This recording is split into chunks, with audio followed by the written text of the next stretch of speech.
মুহসিনা, গতকাল রাতেও কিন্তু বৃষ্টি হয়েছে নোয়াখালীতে। ফলে হচ্ছে পানি আরো প্রায় 1 ইঞ্চির মতো বেড়েছে। অর্থাৎ গতকাল পর্যন্ত যে পানিটা কমেছে, সেখানে আবার দেখা যাচ্ছে 1 ইঞ্চির মতো পানি বেড়ে গেছে।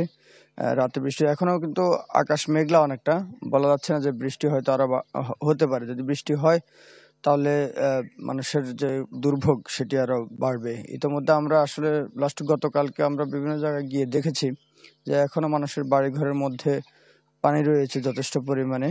যেমন বেগমগঞ্জের একলাশপুরের কয়েকটি এলাকা আমরা কালকে বিকেলের দিকে গেলাম, সেখানে দেখলাম যে মানুষ প্রধান সড়কের বাইরে যতগুলো সড়ক রয়েছে প্রত্যেকটা সড়কে কিন্তু এখনো পর্যন্ত ডুবে রয়েছে এবং বাসাবাড়ির মধ্যে এখনো পানি রয়েছে। কয়েকজন লোক আছে বাড়ির মধ্যে, কিন্তু ম্যাক্সিমামে কিন্তু এখনো পর্যন্ত তাদের ওই যে আশ্রয়ণ কেন্দ্রগুলো রয়েছে সেগুলোর মধ্যে তারা এখনো আছে নিজের বাড়িতে।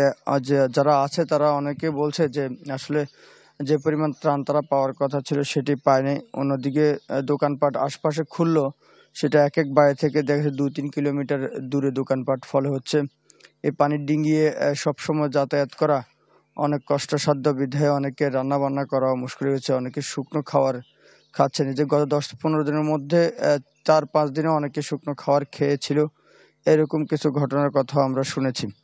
তবে পানি নামার জন্য যে ব্যবস্থাগুলো করা দরকার সেগুলো আসলে একেবারে অপ্রতুল ব্যবস্থা। নোয়াখালীতে যে গাবুয়া খাল রয়েছে এখন বর্তমানের জন্য প্রধান, এর বাইরে নোয়াখালী খাল রয়েছে, কিন্তু নোয়াখালী খাল হয়ে পানি তেমন একটা নামছে না, যতটুকু নামছে গাবুয়া খাল হয়ে নামছে। ফলে আসলে পানির এই ধীর গতি। মূর্ছনা। সুমন, আপনাকে ধন্যবাদ। দর্শক, নোয়াখালী থেকে বন্যা পরিস্থিতি সবশেষ খবর জানাতে আমাদের সাথে যুক্ত হচ্ছিলেন সহকর্মী সুমন ভৌমিক। যদি চাও টেস্ট স্বাদ হট টমেটো সস বেস্ট।